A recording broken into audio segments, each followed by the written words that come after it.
our today's topic. This is going to be an expert conversation about Argentina with a leading question: how is Argentina doing today under the rule of President Milei and his agenda, which is often labeled as radical or controversial, so we will look into that. Luckily, I won't be looking into the answers alone. I have a special guest here. Welcome, Federico Fernández, an expert in innovation and regulation and also a CEO of a global network via innovation that connects think tanks and NGOs from all around the globe. It's a pleasure to have you here in Prague with us.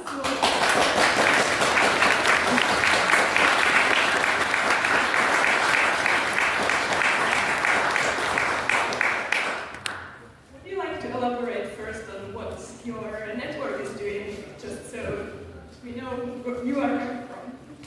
Yeah, thank you, Eliska, and thank you everyone for coming. Really, in a way, this is for me an opportunity to talk about my country. So I'm really happy that you are interested. And let's say Argentina usually it's in the news, but not for the best reasons. So it's basically football and Milei now. So very very happy for all of you. Very thankful for your presence. I'll try to be very quick. Let's say I'm here wearing two hats. On the one hand, I started many years ago, more than I would like to admit, a foundation in Argentina named Fundación Internacional Bases that we have been promoting classical liberalism, the Austrian School of Economics for many years, doing conferences, publishing books. Larry Reed was in one of our conferences in the past, for instance, in Rosario, in Argentina. Rosario is the city where Che Guevara was born, so it's a tough place, but we brought him and he survived. and on the other hand, for the last 5 years, and I'm accompanied here by my colleagues Bea, Lasha, and Tanya, I've been part of We Are Innovation. We Are Innovation is a network that promotes innovation as its name states. We were born originally in Latin America. We are a network of think tanks, NGOs, and foundations.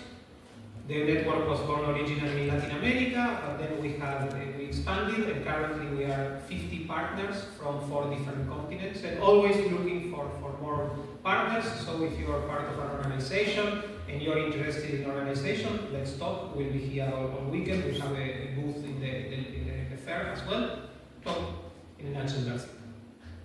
Thank you very much. I will also briefly introduce myself and do a bit of self-promo. I hope you excuse me.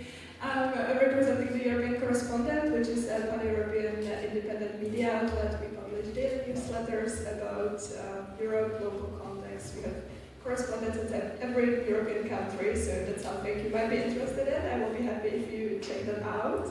But now we are already moving into our segment. My first question to you, Federico, is starting from the very basics, and I would like to know what is the President of Argentina, Javier, like as a person? Well, he's quite flamboyant, as you probably know. But let me tell you a little bit anecdote, a good one and a real one that I think shows you the kind of commitment and the kind of person that Javier is. In 2017, we organized an event with Fundación Bases in Rosario. Rosario is 300 kilometers from Buenos Aires. It takes more or less 4 hours to get, from Buenos Aires to Rosario. Buenos Aires is the capital. We organized something.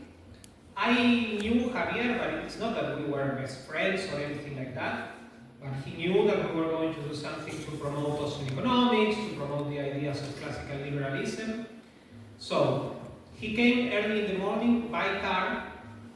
He gave a speech at a lunch that we organized for potential donors of Fundación Bases. Then he gave a big talk that we had to switch places 3 times because we got more and more people enrolled and we needed bigger and bigger audiences. And finally, he gave a talk for a young group of Fundación Bases late in the evening, and the same day he came back. For that, he didn't charge a penny, and he didn't even say, hey, this is too much, just put me to give one talk or anything. On the contrary, he was very happy, and he offered to do it again in a few months. So I think that tells person that he is and the kind of commitment that he has shown to promote our ideas. And I really think that that is a good way to understand how he is, in the flesh. Do you think that his personality was one of the most important driving factors that led to his political success? Well, definitely, the videos that we see of Javier when he was most,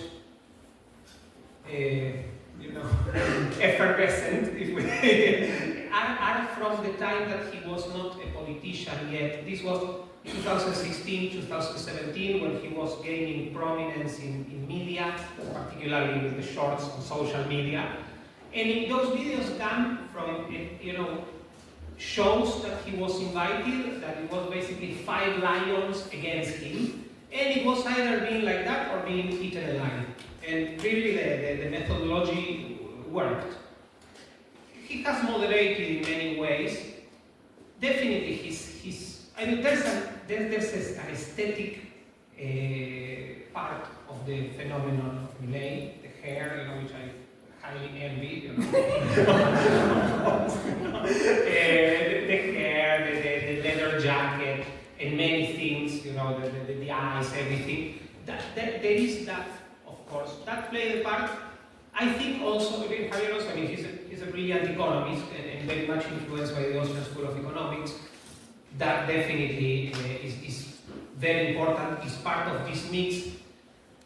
I think also, and I always explain this, I'm not taking any merits from Javier. I think also he was the right person, definitely, but at the right time as well.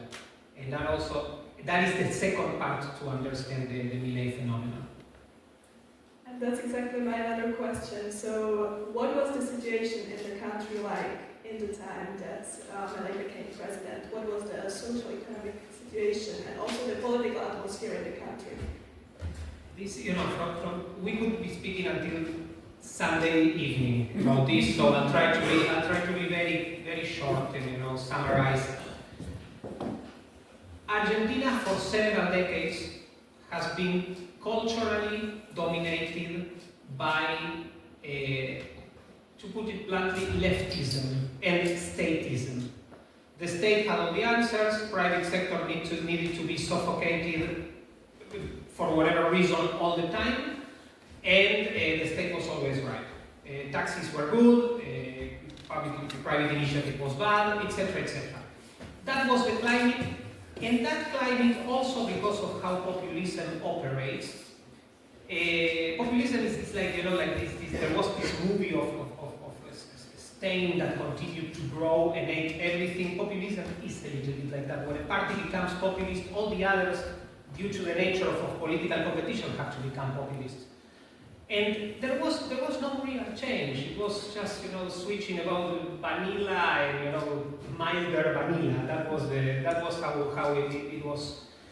So, those ideas brought decadence to Argentina. Just to give you an idea, 1 every 2 children in Argentina are poor, which is a social catastrophe, really apocalyptic. Argentina, from being, let's say, 30 years ago, one of the first countries in Latin America, top maybe 30 in the world, now it's, I don't even know where it is. The decline was absolute. And particularly, I think this defines Milei. He was, from the very beginning, he clearly tried to establish himself as the anti-system, but not anti-system in the sense, I want to break the constitution or anything like that. I think it's exactly the opposite. He wants the constitution to rule, which wasn't ruling in Argentina, he was the rule of law. But he was establishing himself as, I am exactly the opposite of all this. And one of the catchiest phrases that he used during his campaign was, in Argentina, the only one who better themselves are politicians, which was, by the way, absolutely true. And people who were losing their children to immigration, or losing their children to drugs, or losing their children to poverty, or being themselves poor, or seeing that my grandfather was poor, my my father was very poor and I'm completely destitute, those people, that message, we cannot claim that we're very intelligent because it took like 7 decades, but at least at one point there was that click.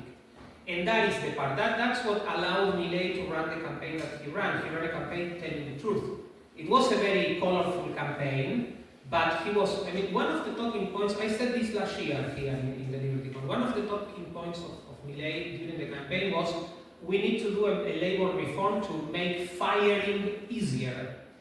That was, which Argentina absolutely needed. That in Argentina, it's better to marry someone than to employ. It was better to marry someone than employing them because it's easier to get a divorce than to fire somebody. So the situation was insane. But, it's difficult, let's say, all over the world to win an election saying, I promise blood, sweat and tears, I promise that things are going to get way worse before they get better, and we need to make firing easier. So that is the part that, the message was there, and there was, let's say, the fertile ground to, receive that message.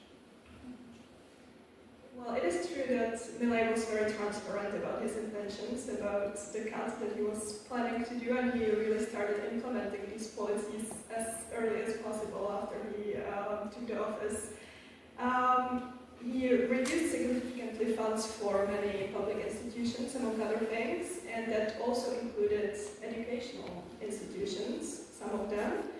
I read about some student protests that followed these decisions and so on. It drew quite a lot of attention, also international. So, from your point of view, were all of these measures really necessary, and did they really bring what they were supposed to bring? When Milei got into office, it was December 2023. In December 2023, just that month, I'm not saying the whole year or the whole decade, inflation was 25% in 1 month.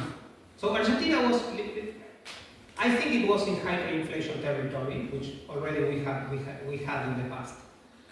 The presidential candidate of the Peronists spent, it's difficult to know, but spent approximately 7 points of the GDP, of the national GDP, in his own campaign, giving handouts, and that was some even were saying that was a good thing. And poverty was already in atrocious levels. So Argentina, the metaphor of the chainsaw, which is again something very visual. It was not I am, let's say, Jason. It was we need major surgery. That was I need to come and cut many things, and it's going to be painful because the country is dying. That was the situation. Argentina was about to go into hyperinflation, about to fall into default again. Poverty was already extremely high, and it was going to skyrocket, but like up to 90% levels or something like that. So Argentina needed, like Poland, we had Leszek Balcerowicz here, which I should stand when I mention that name, who is known for the so-called shock therapy. It's not something that he coined, but doesn't matter. Argentina needed that. Argentina needed shock therapy. Argentina couldn't say, okay, maybe we'll touch a few variables and maybe no. Argentina needed something like that, and Argentina, what Argentina has done in the last 12 months or so is amazing. Public spending was cut by 28% in 1 year, just in 2024. Inflation went from being 25% a month to being 2%, and you know how inflation, you can even, let's say, inflation it's a difficult animal to tame. I think they couldn't have been more austere and fiscally responsible, but inflation takes time to, it's not that way. Today you have Balcerowicz and tomorrow inflation disappears. Unfortunately, it's not, but the trend is fantastic.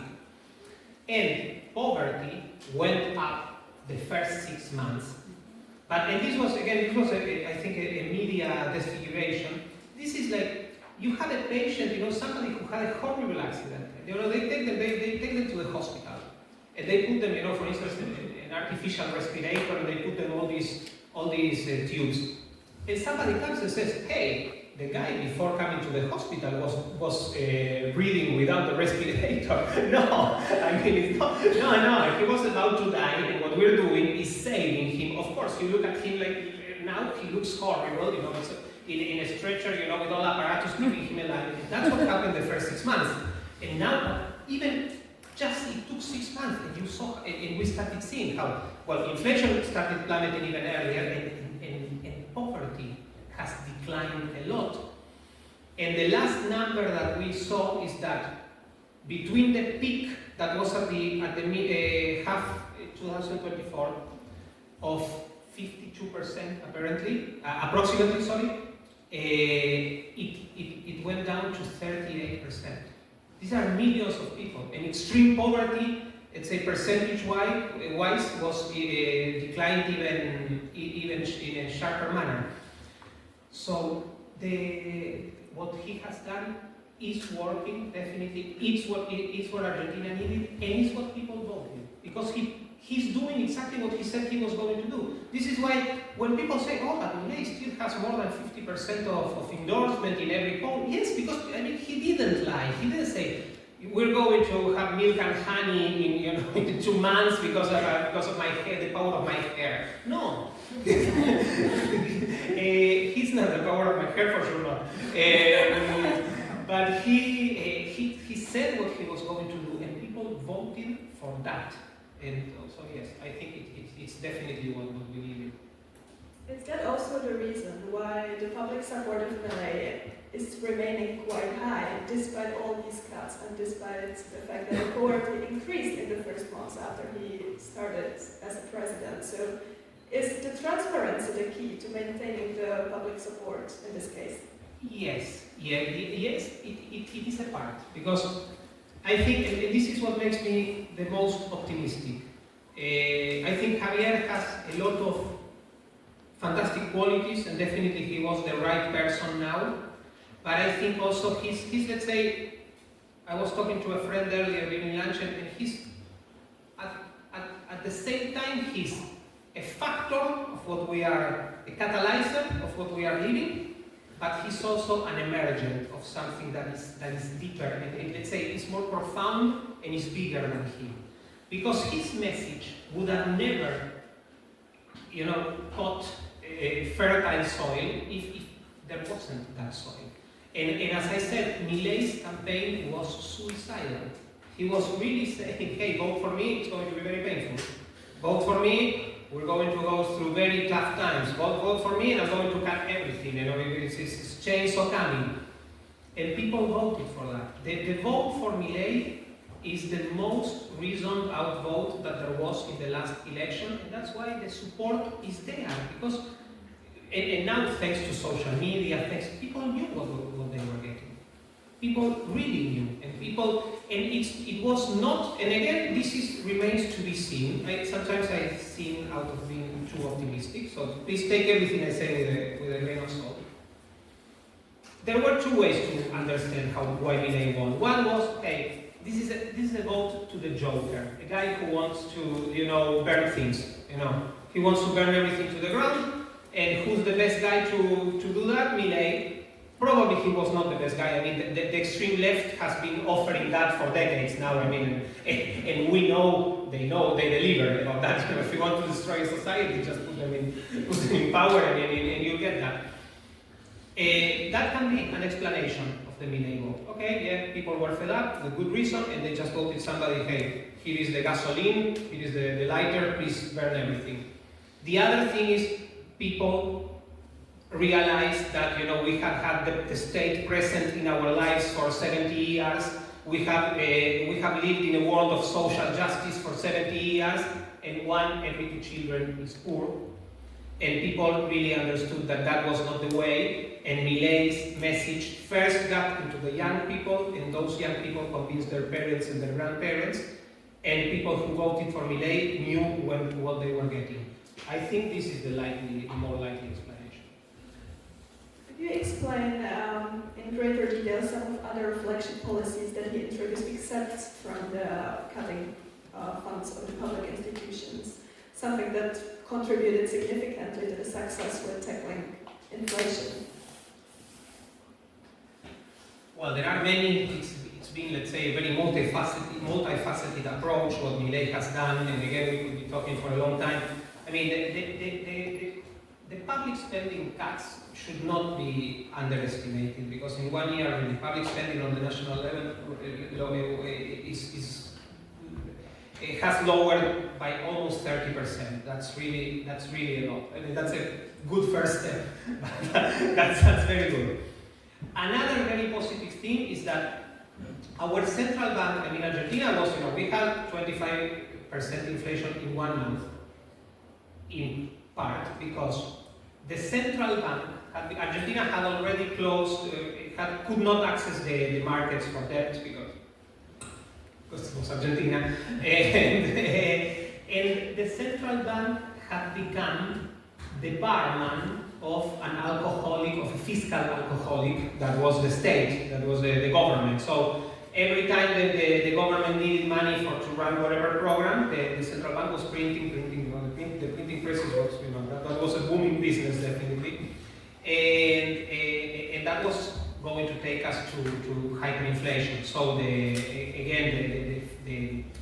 the monetary management and very serious policies that were applied to cut that from the very beginning, to say, hey, this stops now. The central bank is no longer the dealer of the fiscal drug addict that the government is. That was also key.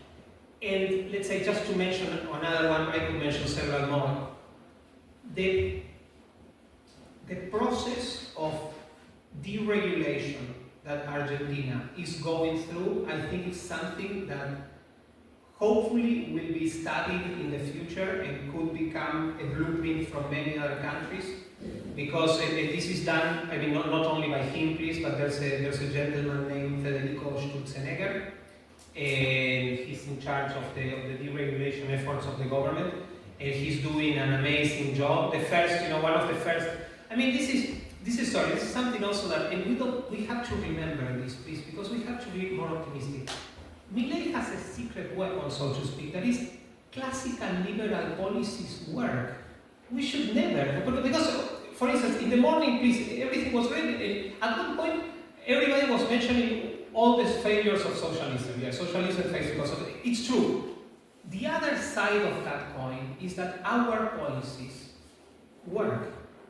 Really, I'm not surprised that this thing is working, because, let's say, there was, of course, a political component that, he could have been, let's say, taken out of office, killed, or whatever. That if he could apply what he wanted to do, it was going to work. Because it has worked in Poland, in the Czech Republic, in the US, when they want to do it, whatever. In Vietnam, now, whatever.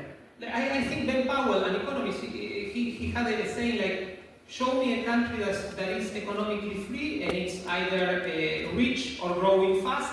Show me a country that is not economically free and it's either poor or stagnant. And that is absolutely the case. So what Milei is doing work, because they always work. But sorry, going back to deregulation, what they are doing in deregulation is amazing. The first effect, and this was very simple, and again, for everybody who is here was very obvious. Argentina had a real estate market, particularly regarding rents, that was similar to North Korea. Of course, nobody was renting their property, rents were sky high, and it was a mess.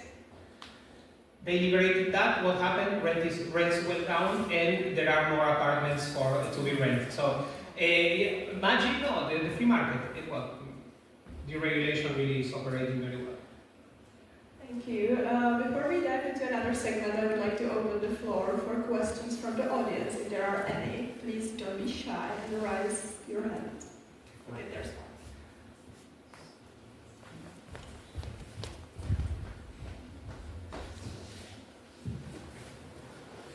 Hello, my question is that many reformers who made it to acquire power, they struggle with lack of human capital, with people who would follow the reforms and implement the reforms. So how come that after 50 years of leftist rule, Milei was able to find enough people to transform the country? That's a very good question. I mean, Milei has been in politics for 3 years. He ran for a member of parliament 3 years ago, that he did very well, he got 20% of the vote, and then he ran for president a year and a few months ago, I think he won. He's from a new party. Argentina has, let's say, it's a good system in the sense that preserves checks and balances, but we have 2 chambers, the parliament and the senate. They are renewed, in percentages, which I think it's a very good system. It means that if a horrible candidate gets a lot of votes, he doesn't get, or he or she, they don't get all the power in the parliament at once. You need to win several elections. But this meant that he has we have, I don't remember the numbers now, but we have something like 250 members of parliament, and Milei's party has like 17. I mean, it's really, and in the Senate, the proportions are even worse. There is, of course, a huge popular support, and this plays a factor. But I think, and again, I could be wrong with this, I think reformers in Argentina failed, and I think in most of the countries of the world, they failed because of lack of will. Mostly lack of will. If I may say, lack of balls. I think that's if you want to reform a country, you need to have a lot of courage, to be politically correct. And after, other things, you need to align as well, and we have I was talking with a friend last night, she reminded me that I was also optimistic about the previous administration in Argentina, who was politically way more powerful than Milei's government right now. And they failed, and in part they failed because they had bad ideas, but also they didn't have the will to do the good ideas. And so, if we want to reform our countries, the first thing is to have somebody that is really committed to doing it. And then, in general, things align.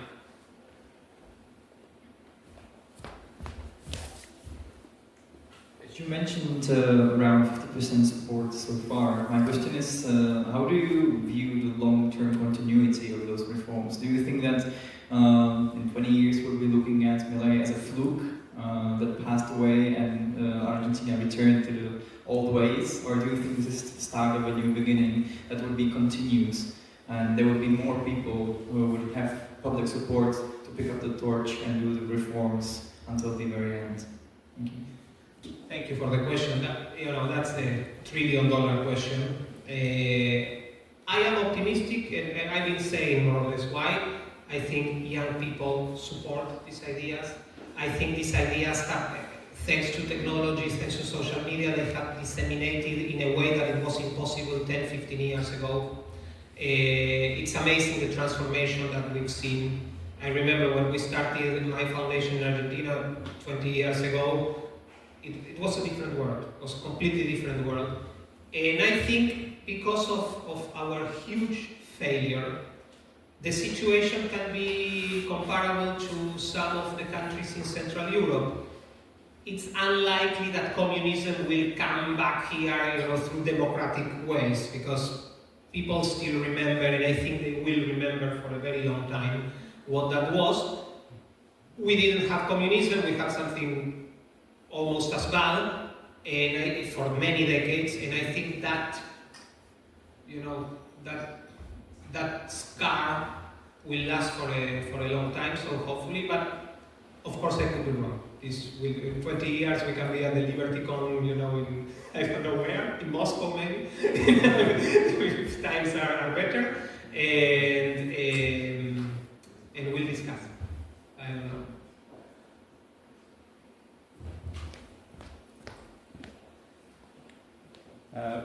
Federico, there's one campaign promise that Milei did not deliver on, and that was the promise to officially dollarize and shut down the central bank.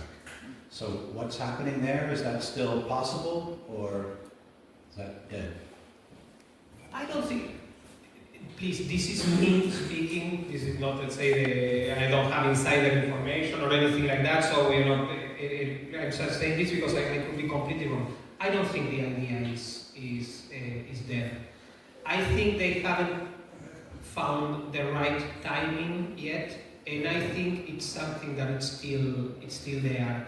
Milei spoke of two things: dollarization and, let's say, abolishing legal tender. And I think both things. If you ask me what I was thinking previous of the conversation with Eliska, certain things that are still missing. Tax reform is one of them.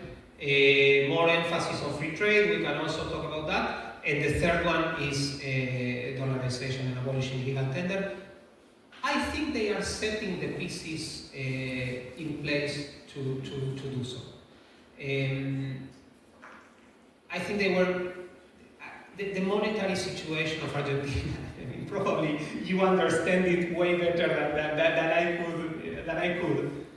Was really dramatic, and they were very much afraid that runs and many things could happen, and they tried to take first the stabilizing road. Now they are strengthening the reserves of the central bank, and I think dollarization is still part of the menu. But it's true, it has not been delivered yet. But I would emphasize yet.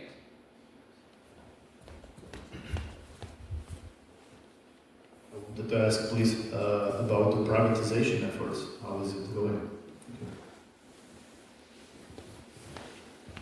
It's going quite well. They have closed a lot of entities, which I think is very good. Argentina was a highly controlled economy, highly interventionism at its best. It's not that we have that many public companies. There were and there still are a lot of semi-monopolies that are public, that are private, but that have a lot of privileges. There were unfortunately many companies that were taken by oligarchs related to the prior administration. That it's difficult to get rid of that. I mean, let's say following the letter of the law, it's difficult. But they have closed. They have put for sale many companies, but there were not that many. And also another thing that they have done, and they are changing completely the system, is how public works are financed. They basically froze everything last year. That was a mothership of corruption, by the way. And they are changing the system to give, because let's say you need to build roads, Argentina needs a lot of infrastructure, but they are going to go through a model that prioritizes private initiative and makes the state not to put any money or very little money, and so in that regard we're going in the right direction. Thank you for your questions. I will follow up freely on the question about the central bank, because in Argentina there was now introduced a new exchange rate system, and I'm wondering, how does this influence the international trade and the position of international investors in Argentina? Argentina had a system in which we had like 25 different exchange rates with the dollar. Most of them were not official, and of course they were the real ones. It was an absolute mess. It was really an absolute mess. Dismounting this was very difficult. The prior non-Peronist administration suffered because of dismantling this, maybe not at the right time, and then they had like a bleeding of reserves that eventually, before they left office, they had to put the controls again. Clearly, Milei is trying to avoid that fate. And I see this as efforts of normalizing the country. I mean, things that, for most of you, certainly people in the Czech Republic, are obvious, and let's say you have not suffered since the fall of communism, but they were in Argentina present until a few weeks ago. This is, in part, this comes with I was mentioning the central bank being the dealer of the fiscal junkie that was the government. The central bank was full of letters of the government, IOUs, that the government was, I mean, it was full, the government didn't have the money, so either that debt was going to go to default or erase or whatever. What they have done with the International Monetary Fund now is basically it's a 20 billion program, but 13 billion are basically rollover of payments, just kicking them a little bit further. And the remaining money went to solidify the reserves of the central bank. It's interesting that the goals that the IMF had for Argentina, Milei completely superseded them all. And in the first meeting when they sat down, he said, "Don't worry, because I'm way more radical than what you want," and he delivered that as well.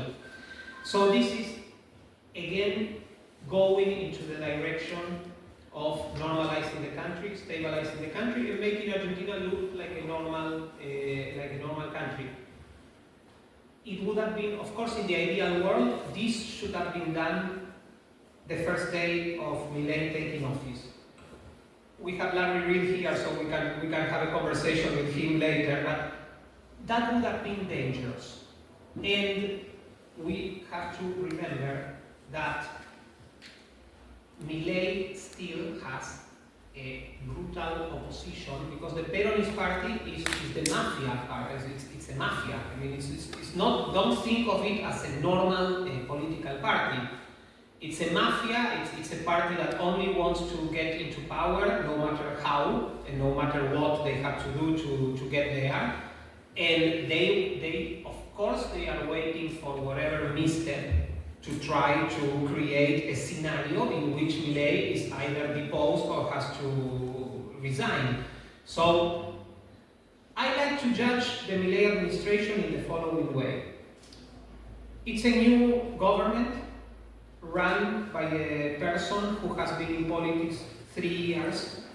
In the day-to-day things, affairs, they are going to make mistakes. They make mistakes from time to time. Those, for me, are very easy to forgive because of everything I just explained.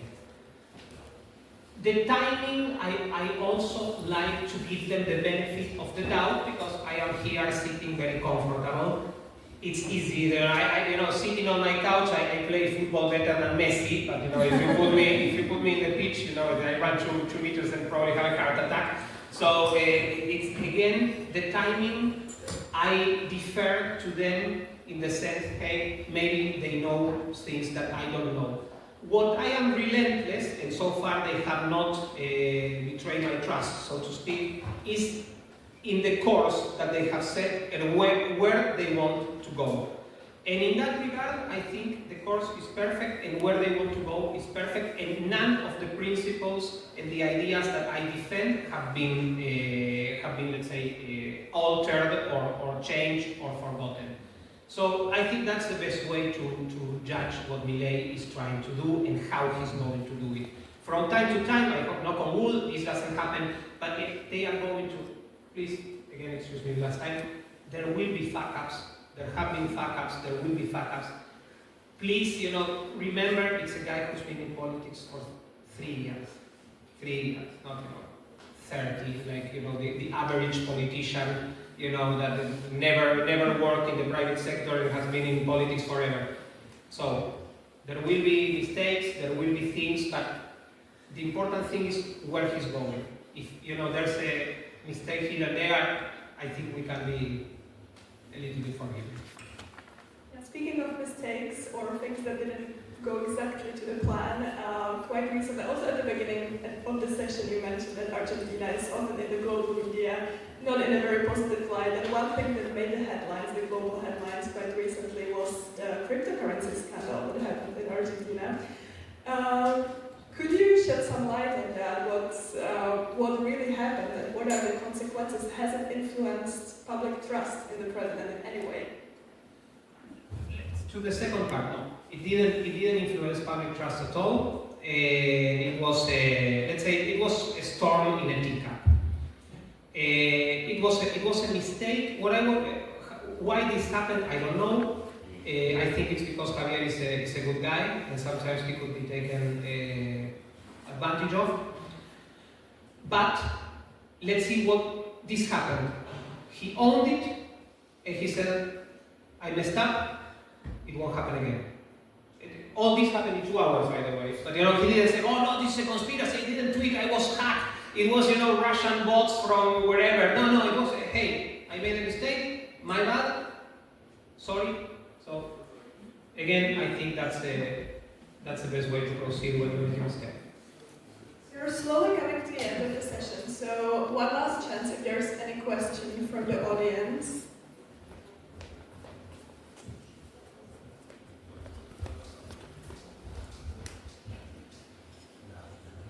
So Argentina has Can you stand, please? Yes. Thank you. Due to nationalizing of industries and heavy-handed regulation and defaults on their debt, Argentina has a lot of foreign investors who don't want to invest in them, right? And now Milei is making the country a lot more attractive to investors. Has that actually translated into foreign investment, or if it hasn't, what's still missing for that to happen? And are there interesting investment opportunities in Argentina? Thank you for the question. That's an amazing question. Let's see, several things. By the way, they have created a special regime for big investments that gives them more stability and more security in many ways, and this has translated into investments, for instance, in the lithium sector, in renewable energies sectors. Petronas just a few months ago announced a huge investment to build a liquefied natural gas terminal in the province of Buenos Aires. So regarding particularly to commodities and natural resources, yes, they're already, but as you said, and this is, you put, let's say, the finger, in the wound. Argentina has a horrible track record, and that's a reality. And Argentina has cheated and has betrayed the confidence of our governments, in many occasions. This is an issue that we, again, now this is, how we would solve the problem, and by we I mean we are innovation.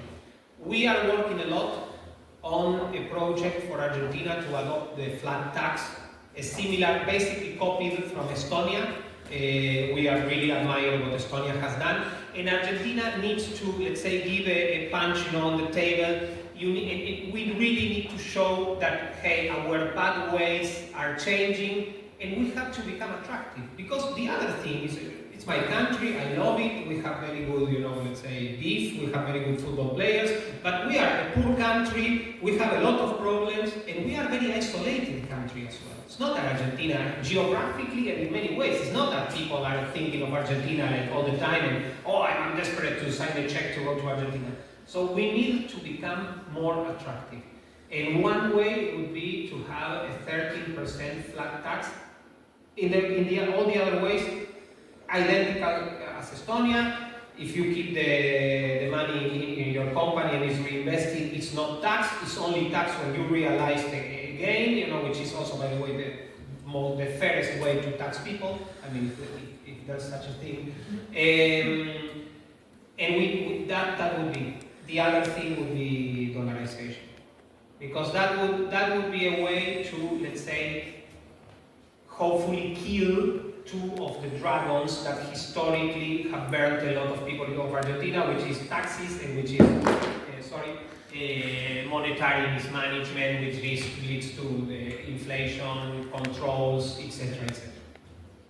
With that, we ran out of time, unfortunately. Thank you very much for all the questions and for your attention and interest in this topic. And I wish you a good rest of the event. Enjoy all the sessions to come.